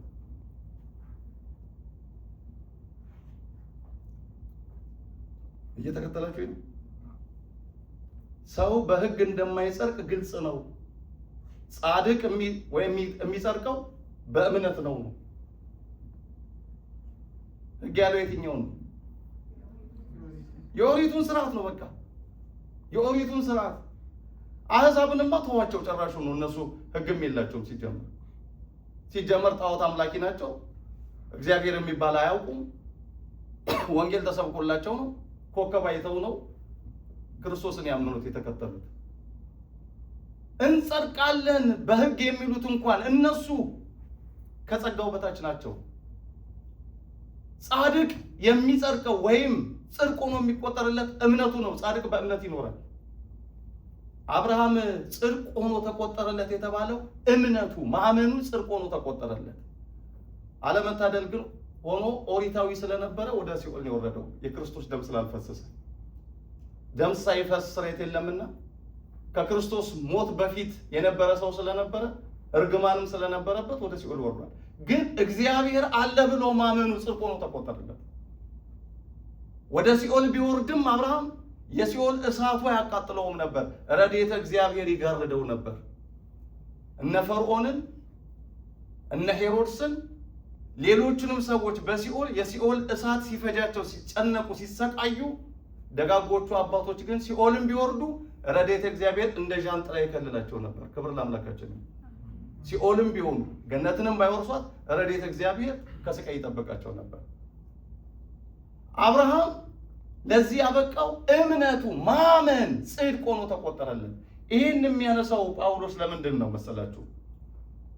ይሄ ስለ እምነት በእምነት ጽድቅ በእምነት ነው፣ ጻድቅ በእምነት ይኖራል እያለ የሚጠቃቅሰው አሁን እናንተ አሕዛብ ከጣዖት አምልኮ የመጣችሁ እናንተ አይሁድ ከሙሴ ሕግ የመጣችሁ ሰዎች የምትጸድቁት ከእንግዲህ በእምነት ነው። ማመን ብቻ። ክርስቶስ አዳኝ ነው ብላችሁ መኑ። ክርስቶስ ቤዛ ነው ብላችሁ በልባችሁ ተቀበሉ። የክርስቶስ ደም ከኃጢአት ሁሉ ያነጻል ብላችሁ እመኑ። ማመን ያጸድቃል። ይሄ ነገር እንዴት ነው? ዝም ብሎ በማመን ብቻ እንዴት ይጸደቃል እንዳይሉ አብርሃምን ጠቀሰላቸው። አብርሃም እግዚአብሔርን አመነ፣ ጽድቅ ሆኖ ተቆጠረለት። አይገርማችሁም ወገኖቼ? እግዚአብሔር ዓለሙን እንዴት አድርጎ እንደሚወደው እንዴት አድርጎ እንደሚያፈቅረን ከዚህ በላይ መግለጫ ቋንቋ የለም። ለመጽደቅ ፍለጡ ቁረጡ አላለንም። ወደ እግዚአብሔር መንግስት እንድትገቡ እንዲና እንዲያሁኑ አላለንም። እግዚአብሔር በልጁ በኩል የሰራውን ስራ እመኑ። ወልድ ያለው ሕይወት አለው። የኢየሱስ ክርስቶስ ደም ከኃጢአት ሁሉ ያነጻል። ይሄን እመኑና ተቀበሉ። እናንተ በኃጢአታችሁ ምክንያት ልትከፍሉ የሚገባችሁን ዋጋ እርሱ መስቀል ላይ ከፍሎላችኋል። እርሱን እመኑት። ዋጋ የከፈለላችሁ ትጸድቃላችሁ። በነገራችን ላይ የጸደቀ ሰው ፍሬ ያፈራል። ምግባር የምንለው የጽድቅ መገለጫችን ነው። የጸደቅነው በክርስቶስ ነው፣ በእኛ ስራ አይደለም። የምንጸድቀውም በእኛ ስራ አይደለም፣ መስቀል ላይ በተሰራልን ስራ ነው። ያመነ ሰው ግን ፍሬ ማሳየት አለበት። ለምሳሌ አንድ ችግኝ ወስዳችሁ ስትተክሉት ችግኙ ወይም ተክሉ ጸደቀ የምንለው ምን ሲያሳይ ነው? ፍሬ ሲያፈራ ነው። ወይ ለምለም ቅጠል ማሳየት አለበት ወይም ደግሞ ፍሬ ማፍራት አለበት። ካላፈራ ለምለም ቅጠል ካላሳየ ግን ጸደቀ ነው ወይስ ተወለገ ነው? ምን ተወለገ ነው? ምን በክርስቶስ ደም ጸድቀናል። በክርስቶስ ሞትና ሕማም በማመን ጽድቅን አግኝተናል። ጽድቃችን ይሄ ነው። ጽድቃችን ግን በፍሬ ካልታየ ውሸታሞች ነው። በክርስቶስ አምኜ ጸድቅ ያለው የክርስቶስ ደም የዘላለም ሕይወትን ሰጥቶኛል።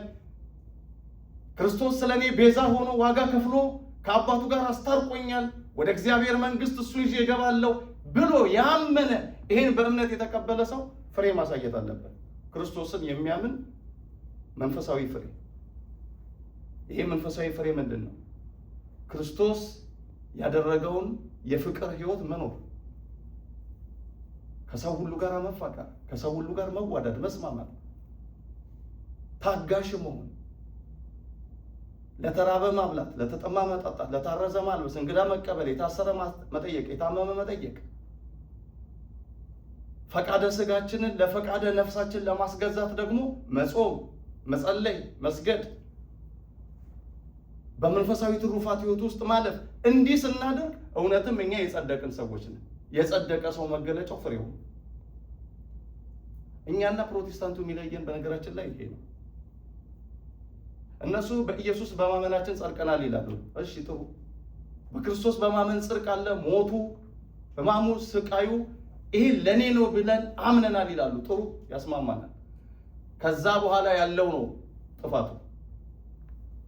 በክርስቶስ አምኛለሁ ጸድቄያለሁ ካሉ በኋላ እንደገና ይሄ ጾም ጸሎትን ማቃለል፣ ገድል ትሩፋትን መንቀፍ፣ መስደብ፣ ይሄ መንፈሳዊ ትሩፋቶችን ማጣጣል፣ ይሄ የመንፈስ ፍሬ የጽድቅ ፍሬ አለመቀበል ነው።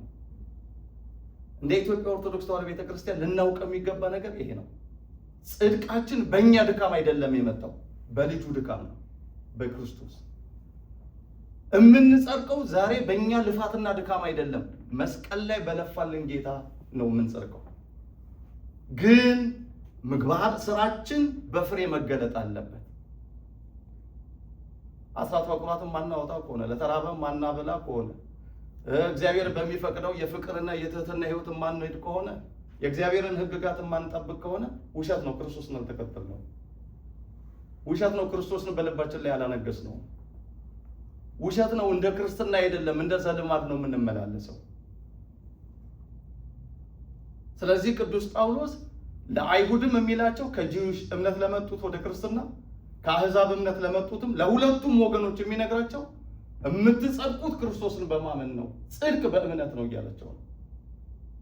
ስለዚህ አሕዛብን አታስጨንቋቸው ነው የሚለው ጳውሎስ። በቃ አይሁድ ሆይ እናንተ ራሳችሁ እንጸድቅበታለን ያላችሁት ኦሪታችሁ ሕጋችሁ አላጸደቃችሁም። ወደ ገነት አልገባችሁበትም። እሱማ የሚያጸድቃችሁ ቢሆን ኖሮ የእግዚአብሔር ልጅ መምጣት ባላስፈለገው ነበር። ክርስቶስ መሞት መሰቀል ባላስፈለገው ነበር። የእናንተ ሕግ ለጽድቅ ስላላበቃችሁ እግዚአብሔር ሌላ የጽድቅ መንገድ ሰጠን፣ በክርስቶስ ማመንን። ስለዚህ አይሁድን በእኛ ስርዓት፣ በእኛ ወግ፣ በእኛ ትውፊት እለፉ አትበሏቸው። እነሱ ወንጌል ሰምተው ክርስቶስን ካወቁ ያበቂያቸው ነው እያለ ነው። ስለዚህ ዛሬ እናንተም ብትሆኑ ወንድሞቻችሁና እህቶቻችሁን ከተለያየ ህይወት ወደ መንፈሳዊ ህይወት ለማምጣት ስትፈልጉ በክርስቶስ ያለውን እረፍት ንገሯቸው። ወንጌል በመስማት የሚገኘውን የጽድቅ ህይወት አብስሯቸው። ሌላ ቀንበር ሰዎች ላይ እንዳትጭኑ አደራችሁ።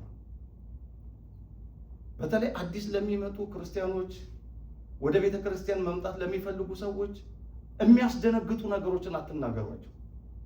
ይሄን ለምን ለበስክ፣ ይሄን ለምን ለበሽ፣ ይሄን ለምን በላ፣ ይሄን ለምን ጠጣ አትበሏቸው። በቃ ክርስቶስ ኢየሱስን እንዲያውቁ ህይወታቸው፣ እረፍታቸው፣ ቤዛቸው እሱ መሆኑን ቅዱስ ጳውሎስ ምን እንዳለ ታውቃላችሁ? ገላትያ ምዕራፍ 5 ቁጥር 1 ላይ በነፃነት ልንኖር ክርስቶስ ነፃ አወጣን፣ እንግዲህ በዚህ ጸንታችሁ ኑሩ፣ እንደገና በባርነት ቀንበር አትያዙ። ለአይሁድ ነው እኮ የሚላቸው። በባርነት ቀንበር ድጋሚ አትያዙ። እንደገና የኦሪቱን ስርዓት ወደ መፈጸም፣ ደም ወደ ማፍሰስ፣ ግዝረትን ወደ መጠበቅ፣ የአባቶቻችን ወግ እያላችሁ ወደ መጠናቀቅ፣ ወደዛ ነገር ውስጥ አትሂዱ። በነፃነት ልንኖር ክርስቶስ ነፃ አውጥቶናል በደሙ። እሱን እመኑ፣ እሱን ተከተሉ፣ እርሱ ነው ቤዛዬ አዳኜ በሉ። እንደገና በባርነት ቀንበር አትያዙ። አያችሁ፣ ወደ ኋላ መመለስ ከክርስትና ከመንፈሳዊ ህይወት የጽድቅ ህይወት ከሆነው ከክርስቶስ እንደገና ሸርተት ማለት በባርነት ቀንበር መያዝ። ሌላ ገላትያ 2:16 ላይ ቅዱስ ጳውሎስ ምን ብሏል? ሰው በኢየሱስ ክርስቶስ በማመን እንዲጸድቅ እንጂ በሕግ ሥራ እንዳይጸድቅ አውቀን ሥጋን የለበሰ ሁሉ በሕግ ሥራ ከሰማይ ጽድቅ ሥጋን የለበሰ ሁሉ በሕግ ሥራ ስለማይጸድቅ እኛ ራሳችን በሕግ ሥራ ሳይሆን በክርስቶስ እምነት እንጸድቅ ዘንድ በክርስቶስ ኢየሱስ አምነናል። ገላትያ 2:16 እኛ ራሱ ይላል ጳውሎስ፣ እኔ ራሱ ሰው በሕግ ሥራ እንደማይጸድቅ አውቄ ጽድቅ በክርስቶስ ኢየሱስ መሆኑን ስላወቅሁ ክርስቶስን አምኛለሁ። እንደ ጳውሎስ እኮ ኦሪትን የሚያውቅ ሰው የለም። እንደ ጳውሎስ የኦሪትን ስርዓት የሚፈጽም ሰው የለም። እንደውም ጳውሎስ በጣም አክራሪ ጂውሽ ነበር። ስለት ሁሉ የሚሳለው ጸጉሩን እየተላጨ ነበር። በቃ ጸጉሬን እላጫለሁ ይላል። የኦሪት ስርዓት ነው ጸጉር መላጨት ለስለት። ግዝረትን ቢባል የጠበቀ ሰው ነው። ገማልያል ከሚባል የኦሪት መምህር ስር ቁጭ ብሎ የተማረ ሰው ነው። ሕግ ኦሪትን በቃሉ እንደ አቡነ ዘበሰማያት የሸመደደ ሰው ነው።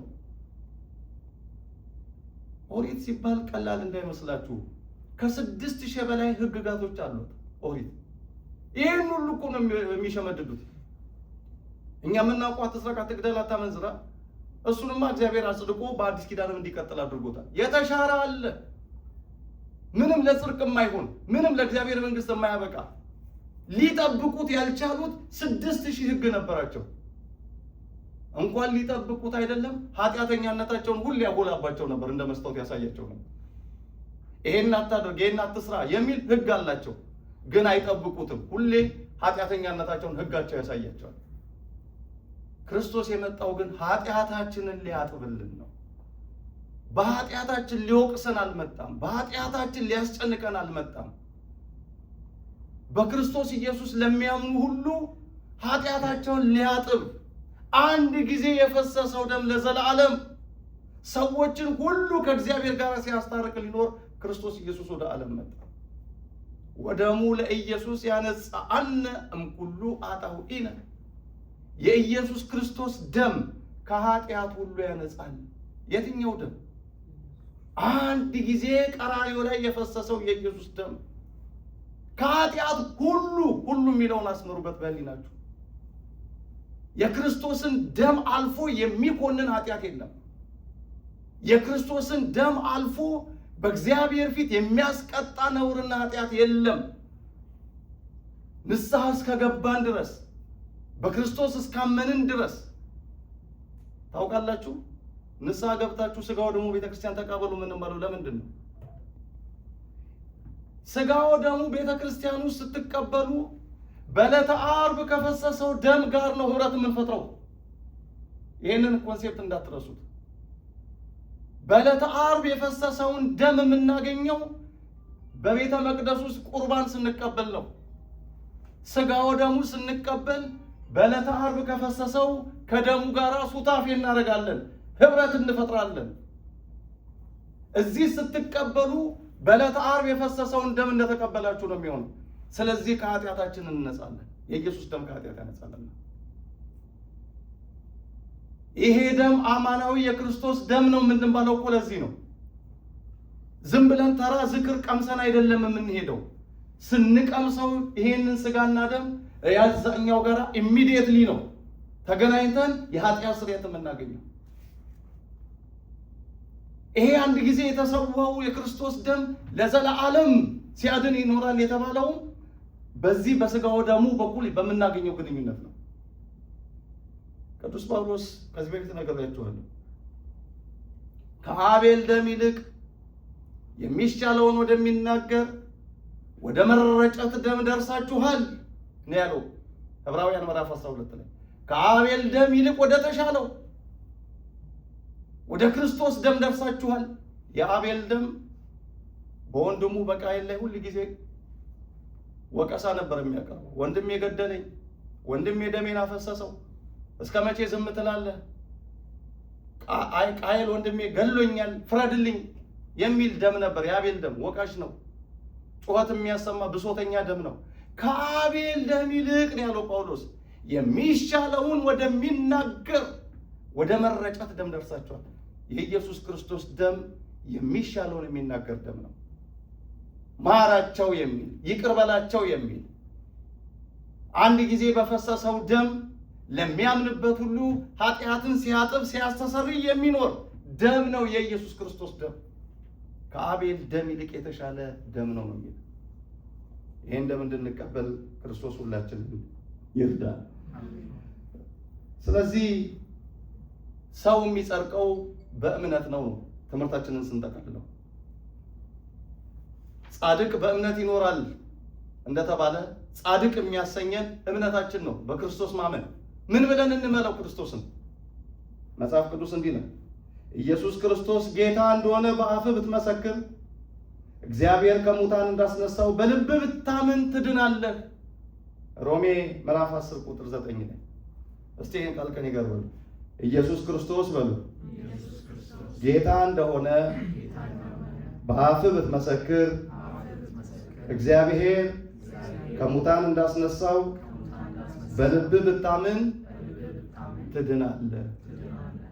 እግዚአብሔር የተባለው እግዚአብሔርነቱ ማለት ነው።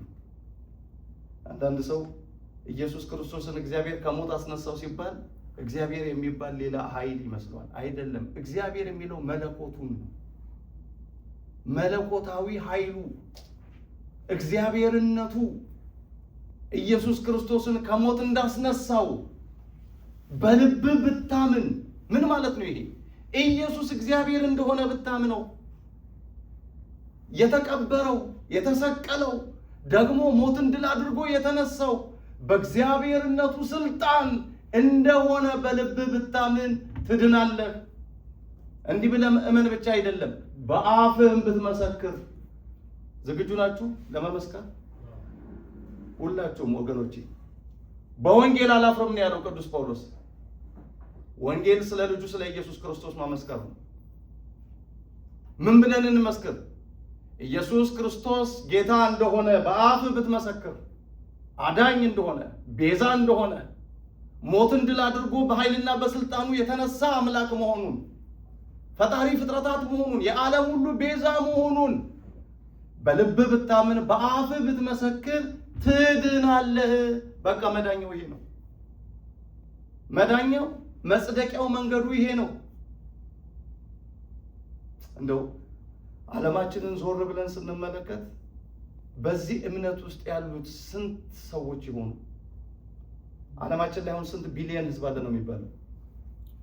ወደ 7 እና 8 ቢሊየን ዓለማችን ላይ።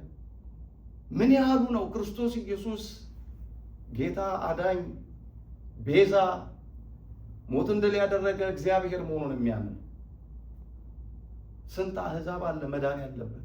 እግዚአብሔር የአህዛብን ቋንቋ ሲሰጣችሁ ወገኖች ተጠቀሙበት። ጳውሎስ ለግሪክ ሰዎች ደግሞ ለአይሁድም ወንጌልን ባልሰብክ ዕዳ አለብኝ አለ። ግሪክ ቋንቋ ስለሚናገር ጳውሎስ አየህ፣ ጳውሎስ ዕብራይስጥ ይናገራል፣ የሮማይስጥ ቋንቋ ያውቃል፣ የግሪክ ቋንቋ ይናገራል። ወደ አረብ ምድር ሄድኩኝ ይላል እግዚአብሔር። ክርስቶስ ደማስቆ ከተማ ላይ ራሱን ሲገልጥለት ቀጥታ ወደ አረብ ሀገር ሄድኩኝ ይላል። አረብ ሀገር ሄዶ በአረብኛ ነው የሰበከው። እግዚአብሔር የቋንቋ ባለቤቶች ሲያደርጋችሁ ክርስቶስ ኢየሱስን ለሰዎች ለመግለጥ ተጠቀሙበት። የተለያየ ቋንቋ ታውቃላችሁ። የምታውቁትን ቋንቋ ሰዎች እንዲድኑበት ሞክሩት። በውስጣችሁ ያለውን የክርስቶስ ፍቅር፣ የክርስቶስን ቤዛነት፣ አዳኝነት፣ ስለ ክርስቶስ የገባችሁን እውነት ለሌላው ሰው ግለጡበት። አለዛ ዕዳ አለባችሁ። ወንጌልን ባልሰብክ ወዮልኝ እንዳለ ወዮታም አለ። እንዲህ ብናደርግ ደግሞ ትድናላችሁ ነው የሚለው። ኢየሱስ ጌታ እንደሆነ በአፍህ ብትመሰክር፣ እግዚአብሔርነቱ ከሞት እንዳስነሳው በልብ ብታምን ትድናለህ። ይኸው በቃ የመዳኛው መንገድ ይሄ ነው እያለን ነው። አሁን እኮ አንዳንዴ ህዝባችንና ወንጌሉ አልተገናኙም። የመጽደቂያ መንገዱን ግልጽ በሆነ አማርኛ እግዚአብሔር አስቀምጦልናል።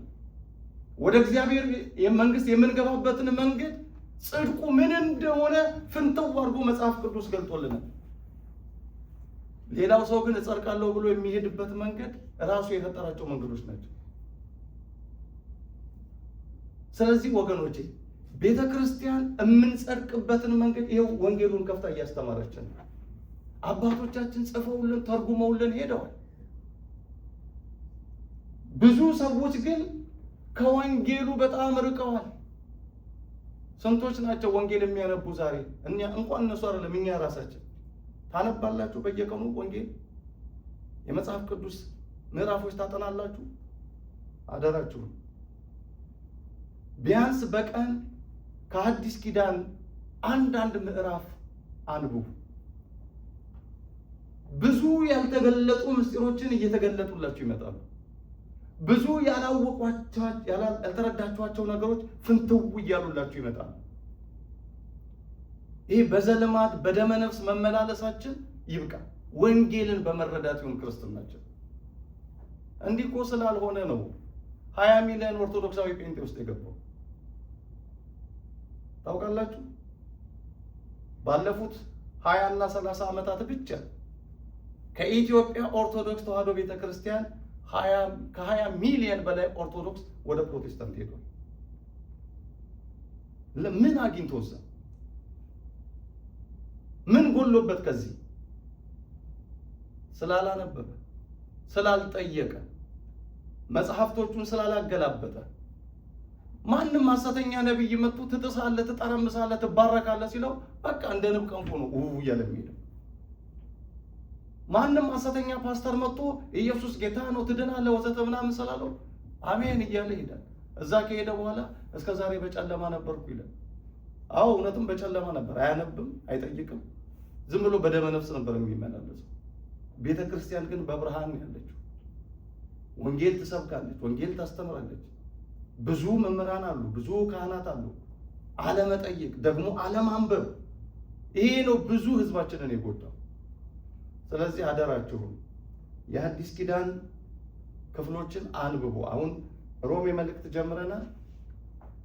እንደው እስክንጨርስ ድረስ ቢያንስ በደንብ አንቡ። ወደዚህ ስትመጡ ምዕራፍ 1ን በደንብ እያነበባችሁ፣ ምዕራፍ 2ን በደንብ እያነበባችሁ ነው።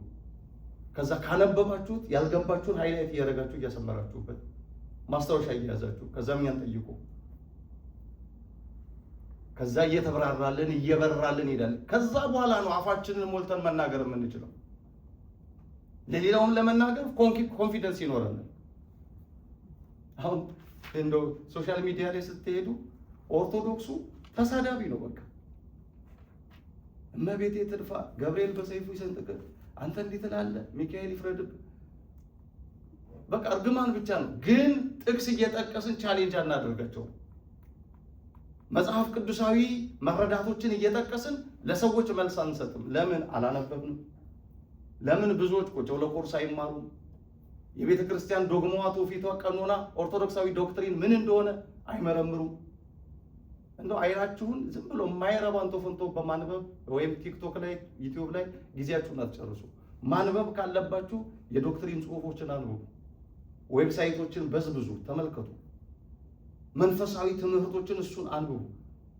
እንዲህ ያሳፍራል እኮ አንዳንድ ጊዜ በሕፃንነታችን በነበረው አመለካከት እስካሁን ድረስ እንኑር። አንዳንዱ እግዚአብሔርን የሚያውቀው በልጅነቱ በ10 ዓመቱ በ5 ዓመቱ በሚያውቀው ማንነት ነው እግዚአብሔርን የሚያውቀው። አሁን እኮ 30 ዓመቱ ሆኗል፣ 40 ዓመቱ ሆኗል ምናምን። በልጅነት እውቀቱ ነው ህዝባችን እስካሁን ድረስ ያለው። አፕግሬድ እናድርግ ራሳችንን፣ እውቀታችንን፣ አመለካከታችንን። ለቤተ ክርስቲያን እውቀት ያለን ነገር ሰፋ ይበል። በማንበብ ነው፣ እሱ በመጠየቅ ነው፣ በመማር ነው። እግዚአብሔር ሁላችንን ይወዳል። ስለዚህ ቅዱስ ጳውሎስ ለአይሁድም ለአህዛብም እየነገራቸው ያለው ዋናው ቁም ነገሩ ጽድቅ በእምነት እንደሆነ በኦሪት ስላይደለ እናንተ ኦሪታውያን ያለፋችሁበትን ነገር ሌሎች እንዲያልፉበት አታስጨንቋቸው፣ ጻድቅ በእምነት ነው የሚኖረው ተብሏል እና የእግዚአብሔርን ልጅ በማመን እግዚአብሔር የሰራልንን የጽድቅ መንገድ እሱን በመከተል መዳን ትችላላችሁ እያለ ቅዱስ ጳውሎስ የነገራቸው ነው። ለዛሬ እዚህ ላይ ይበቃናል። ጥያቄ ካላችሁ ጥያቄ አንሱ። እሺ፣ እግዚአብሔር በኦሪት ጊዜ ለምንድን ነው ጂዎቹን በጣም ብዙ ሕግ የሰጣቸው እንደማያጸድቃቸው ካወቀ? እግዚአብሔር ሰዎች እንዲጸድቁበት ነው ስርዓትን የሚሰራው፣ ሕግን የሚሰጣቸው። በነገራችን ላይ በኦሪቱ ውስጥ የነበሩት ሕጎች በሙሉ መንፈሳዊ ሕጎች ብቻ አልነበሩ፣ ስጋዊ መተዳደሪያ ደንቦችም ነበሩ። ምክንያቱም በወቅቱ እንደ ቤተ መንግስትም እንደ ቤተ ክህነትም እንደ መንፈሳዊ ሕግም እንደ ስጋዊ ሕግም ይመራቸው የነበረው ሙሴ ነው። ስለዚህ በሙሴ በኩል ሲሰጣቸው የነበሩት ሕግጋቶች ስጋዊ ሕጎችም ነበሩ፣ ህዝቡ በሰላም እንዲኖር እንደ ሕገ መንግስት። መንፈሳዊ ሕግጋትም ነበሩ። ከዛ የተነሳ ነው ቁጥሩ ወደ 6000 ሁሉ ሄደ። ይሄ መንፈሳዊ ሕጉን ደግሞ እግዚአብሔር የሰጣቸው በእውነትም እንዲጸድቁ ነበረ። ግን መንፈሳዊ ሕጉን መጠበቅ ሁሉ አልቻሉም ነበር። በቃ ሞከራቸው እግዚአብሔር በተለያየ መልኩ አቅልሎም አክብዶም በሕግ ስርዓት እንዲሄዱ መንፈሳዊ እንዲሆኑ ሞከራቸው። ልባቸው ግን አመፀኛ ነበር። ለዚህ ነው በቃ ሰዎች ሕግን በመጠበቅ መጽደቅ ስላልቻሉ ሌላ የጽድቅ መንገድ አመጣ እግዚአብሔር። በክርስቶስ በማመን ጽደቁ አለ። በቃ ደካማ ነን፣ እማንችል መሆናችንን ተረዳ። ይህንን እግዚአብሔር ያውቅ ነበር ወይ ነው ዋናው ቁም ነገሩ። አዎ ያውቃል። እግዚአብሔርማ ሁሉን አዋቂ ነው። ሳይፈጥረንም ጨምሮ እግዚአብሔር ያውቃል። ከፈጠረንም በኋላ ኢቨን አዳምና ሔዋን እኮ ዕፀ በለስ እንደሚበሉ ሁሉ እኮ እግዚአብሔር ያውቃል። ባለፈው ጊዜ ተነጋግረናል ስለ ፕሪኒውሌጅ እና ፕሪዴስቲኔሽን። እግዚአብሔር ሰዎችን ይሄን አድርጉ አታድርጉ ብሎ አይወስንም። ለሰዎች የሰጠው ፍሪ ዌል አለ፣ ነፃ ፈቃድ አለ፣ ኮንሺየስነስ አለ፣ አይምሮ አለ። በዚህ በተሰጠን አይምሮ ተመርተን ጽድቁንም ኃጢአቱንም እንድንሰራ እግዚአብሔር ነፃነቱን ፈቃዱን ሰጥቶናል። ባለፈው ጊዜ ተማምረናል። አዳም ለመውደቁ ተጠያቂ ማን ነው ብለናል። ሔዋን ነች? እባቡ ነው ወይስ ዕፀ በለሱ ነው? ለአዳም ውድቀት ተጠያቂው ማንም አይደለም፣ ራሱ ነው። ዕፀ በለስንም አልበላም የማለት ንቃተ ሕሊና እግዚአብሔር ሰጥቶታል። የሔዋንን ምክርም አልሰማሽም የማለት ነፃ ፈቃድ እግዚአብሔር ሰጥቶታል። የእባብን ምክርንም አልሰማም የማለት ነፃ ፈቃድ ተሰጥቶታል። አዳም ይሄ ነፃ ፈቃዱን ለበጎ ሳይሆን ለመጥፎ አውሎ ዕፀ በለስን በላ። ስለዚህም ውርደት መጣበት። እግዚአብሔር ይሄን ሁሉ ያውቃል።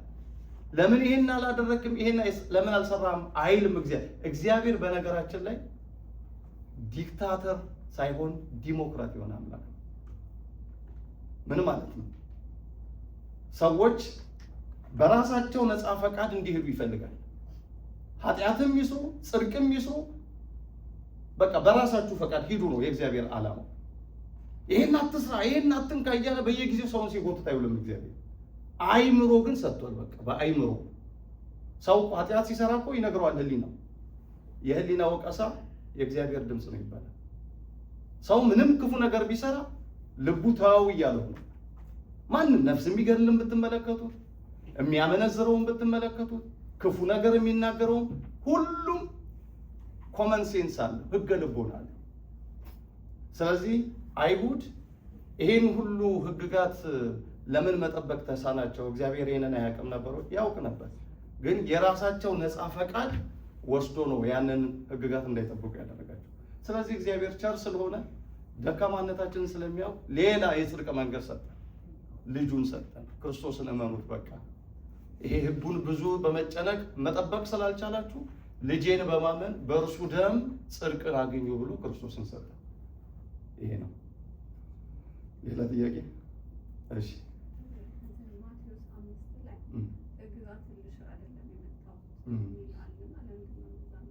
ምን ማለት ነው የእሱ ቃል ትርጓሜ? እኔ ህግና ነቢያትን ልሽር ሳይሆን ልፈጽም ነው የመጣሁት ነው የሚለው። ምን ማለት ነው ልፈጽም ማለት? የተነገረው ትንቢት፣ የተመሰሉ የኦሪቱ ምሳሌዎች እኔ ፍጻሜ ልሆናቸው በእኔ ላይ ሊፈጸሙ ነው የመጣሁት ለማለት ነው። ለምሳሌ ድንግል ትጸንሳለች፣ ወንድ ልጅ ትወልዳለች፣ ስሙን አማኑኤል ብላ ትጠራዋለች የሚለው ትንቢት ማ ላይ ነው የተፈጸመው? ኢየሱስ ላይ ነው የተፈጸመው።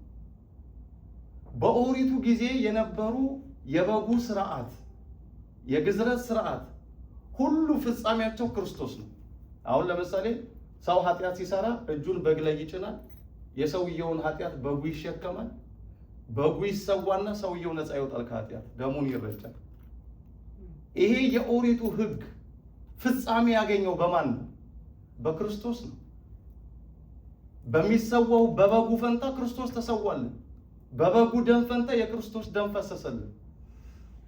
ስለዚህ ፍጻሜ ያገኙት ህግጋቶቹ ሁሉ አሁን ሲሰራባቸው የነበሩት የግዝረት ህግ፣ ለምሳሌ ግዝረት በኦሪቱ ጊዜ የእግዚአብሔር ልጆች መለያ ምልክት ነበረ። አብርሃምን ተገረዝ ብሎ በ98 ዓመቱ ተገረዘ ይላል። በአዲስ ኪዳን ግዝረት የተተካው በጥምቀት ነው። በክርስቶስ ያመኑ ሰዎች እግዚአብሔርን የሚከተሉ መለያ ምልክታቸው አሁን ግዝረት ሳይሆን ጥምቀት ነው። ቅዱስ ጳውሎስ ይህን ተናግሯል። መገረዝ አለመገረዝ አይጠቅምም፣ አሁን በክርስቶስ ያሉ መጠመቅ ነው የሚያጸድቃቸው እያለ ገላትያ 5:4 ላይ ይናገራል። ስለዚህ እኔ ህግና ነቢያትን ልሽር አልመጣሁም። አሁን አልሻራቸውም። የተነገሩ ትንቢቶች በእሱ ላይ ተፈጽመዋል። ልፈጽማቸው ነው እንጂ ማለት በቃ የተነገረው ትንቢት፣ የተመሰሉ ምሳሌዎች፣ የተደረጉ ስርዓቶች በእኔ ላይ ፍጻሜ እንዲያገኙ መጥቻለሁ ማለት ነው። ትርጉሙ እንደዛ ነው። እሺ ሌላ? እሺ የመጨረሻ እኛ በሃይማኖታችን እና በቤተክርስቲያን አንዳንድ ህግታት ከኦሪት የምንጠብቀው ህግ አለን እና ጥያቄ ለምን እንጠብቀዋለን? አሁን በክርስቶስ ሁሉ ከተፈጸመ ለምንድን ነው የምንጠብቀው? ስለ ኦሪት ስንናገር 3 ነገሮችን መርሳት የለብንም። የቀጠሉ ህግጋት አሉ፣ የተተኩ አሉ፣ የተሻሩ አሉ። የቀጠሉ ህግጋት የምንለው 10 ትእዛዛት ናቸው። አትስረቅ፣ አትግደል፣ አታመንዝር በኦሪት ተሰጥቷል፣ በጽላት ላይ ተጽፎ አሁንም ቀጥሏል ህጉ ነው። የተተኩ የምንላቸው አሁን ግዝረት በጥምቀት ተተክቷል። የቤተ መቅደስ ስርዓት በአዲስ ኪዳን የቤተ መቅደስ ስርዓት ተተክቷል። የነ አሮን ክህነት በአዲስ ኪዳኑ ክህነት ተተክቷል። የተሻሩ የምንላቸው የኦሪቱ መስዋዕት ሙሉ ለሙሉ ተሽሯል። የበግ፣ የጊደር፣ የዋኖሶች፣ የርግቦች፣ የኮርማዎች ደም በክርስቶስ ደም ስለተለወጠ ሙሉ ለሙሉ ተሽሯል፣ አብቅቶለታል። ክርስቶስ መስቀል ላይ የተሰቀለው ሊቀ ካህኑ የበግ በሚሰዋበት ሰዓት ላይ ነበር። በዕለተ ዓርብ የፋሲካው በግ በሚታረድበት በፋሲካ ቀን ልክ ከቀኑ 6 ሰዓት ላይ ነው ክርስቶስ መስቀል ላይ የተሰዋው። እዛ ካህኑ መስዋዕት ይሰዋ ነበር ቤተ መቅደስ። ክርስቶስ መስቀል ላይ ልክ ሲሰዋ ያኛው ስለተሻረ አዲሱ መስዋዕት ስለመጣ የቤተ መቅደስ መጋረጃ ለሁለት ተሰነጠቀ። የማይታይ የነበረው ክብር አሁን በሚበልጠው ክብር ስለተሻረ ቤተ መቅደሱ ወለል ብሎ መስዋዕቱ መናኛ ሆኖ ታየ። በቃ ከእንግዲህ በበግ መስዋዕት ጽድቅ የለም ሲል ክርስቶስ የኦሪቱን መስዋዕት በራሱ መስዋዕትነት ሻረው። ስለዚህ እኛ ስለ ኦሪት ስናስብ የተሻረውን የተተካውን እነዚህን የቀጠለውን ልናስባቸው ይገባል። ስለነበረን ጊዜ እግዚአብሔር የተመሰገነ ይሁን። በሚቀጥለው ሳምንት ደግሞ ካቆምንበት እንቀጥላለን። እግዚአብሔር